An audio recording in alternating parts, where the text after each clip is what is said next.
Assalamu alaikum students. Our practical number 4 is proteins candy structure prediction by using bioinformatics tool. सबसे पहले उसके लिए हमने NCBI पे सर्च करना है। उसके बाद फर्स्ट लिंक ओपन करना है, NCBI का होम पेज ओपन हो जाएगा। अब उसके बाद देखें ड्रॉप डाउन मेन्यू से हमने क्या सिलेक्ट करना है, न्यूक्लियोटाइड। और सर्च बॉक्स के साथ जो ब्लैंक बॉक्स है वहाँ पर लिखना है GDH। GDH stand for glucose dehydrogenase. ये एक जीन है, इसीलिए हमने एक न्यूक्लियोटाइड को सर्च किया है। हमने फास्टा फॉर्मेट में सीक्वेंस लेनी है और उसके बाद उस सीक्वेंस से आगे प्राइमरी सीक्वेंस हमने रिट्रीव करनी है और उसके बाद सेकेंडरी सीक्वेंस की तरफ जाना है। ये देखें, सबसे पहले जो हमारे पास इंफॉर्मेशन आई हमने उसी को क्लिक कर दिया था। और ये देखें, ये पेज जैसे ही ओपन हुआ यहाँ पे फास्टा भी लिखा हुआ है। मैंने बताया था हर टूल में फास्टा फॉर्मेट में सीक्वेंस एक्सेप्ट होती है, तो फास्टा को क्लिक करना है और हमारे पास सीक्वेंस किस फॉर्म में आ गई, फास्टा फॉर्म में आ गई। इस सीक्वेंस को मैंने कॉपी किया। अब एक और टैब ओपन करेंगे, उसमें हमने क्या करना है, एक्सप्रेसी को सर्च करना है।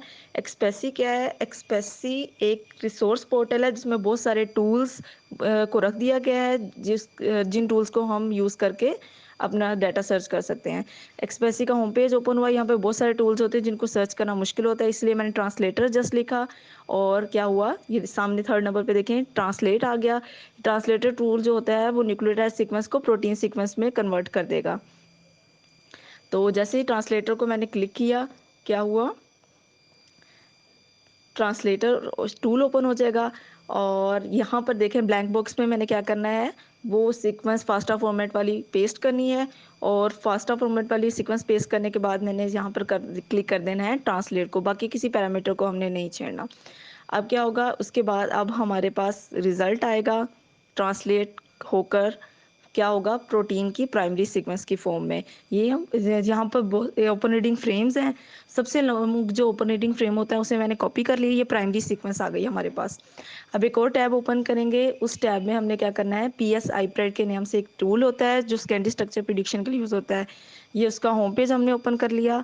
होम पेज ओपन करने के बाद हमने क्या करना है, ये देखिए protein structure, PDB structure data भी लिखा हुआ है, बहुत सारे ऑप्शंस होते हैं, आप इसको रीड भी कर सकते हैं।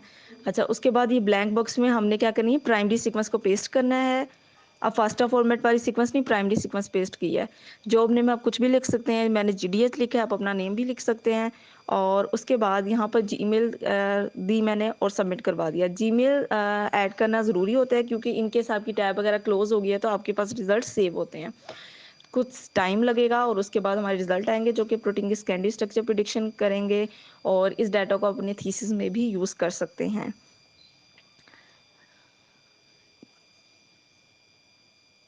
थोड़ा सा टाइम लगता है क्योंकि नेट के भी इश्यूज होते हैं और रिज़ल्ट आने में भी टाइम लगता है थोड़ा सा। तो अब ये देखें हमारे रिजल्ट आ गए हैं। ये नीचे हर टूल में डिस्क्रिप्शन दी होती है। येलो कलर स्ट्रैंड्स को शो कर रहा है, पिंक कलर जो है वो हेलिक्स को शो कर रहा है, लाइट ग्रे कलर कोयल्स को शो कर रहा है। कोयल्स जो होती हैं वो अल्फा हेलिक्स और बीटा स्ट्रैंड्स को आपस में क्या करती हैं, कंबाइन करती हैं। अब ये देखें जो GVLT, ये येलो में एक ही लाइन बनी है, ये बीटा शीट्स हैं। अगर येलो एक ही अमाइनो एसिड को शो कर रहा होता तो क्या होता, वो बीटा स्ट्रैंड होता। वो बीटा अगर 3-4 को हाईलाइट कर रहा होता है तो वो बीटा क्या होता है, स्ट्रैंड शीट बन जाती है। अब ये देखें मैंने शो अमाइनो एसिड टाइप को क्लिक किया, यहाँ पे स्मॉल पोलर हाइड्रोफोबिक सारे इंट्रैक्शंस शो हो रहे हैं, या आप अपनी थीसिस में भी ऐड कर सकते हैं। अब नीचे आ जाए PSIPRED कार्टून, अगर हम इसे क्लिक करेंगे तो क्या होगा, कार्टूनिक फॉर्म में हमारा रिजल्ट शो हो गया है। यहाँ पे नीचे अगेन यहाँ पे सारी डिस्क्रिप्शन लिखी हुई है, कॉन्फिडेंस ऑफ प्रिडिक्शन लिखा हुआ है। सबसे पहले ये प्राइमरी सीक्वेंस है हमारी, जहाँ पे AA लिखा है, ये अमाइनो एसिड्स हैं प्राइमरी सीक्वेंस के। उसके बाद प्रेड जहाँ पे लिखा है प्रिडिक्शन है, यानी R जो है, R वाला एरिया से L तक अमाइनो एसिड जो हैं वहाँ पर क्या है, हेलिक्स हैं। तो H for helix, C for coil और E फॉर स्ट्रैंड। तो ये देखिए हाईलाइट भी करके दिखा दिया मैंने आपको।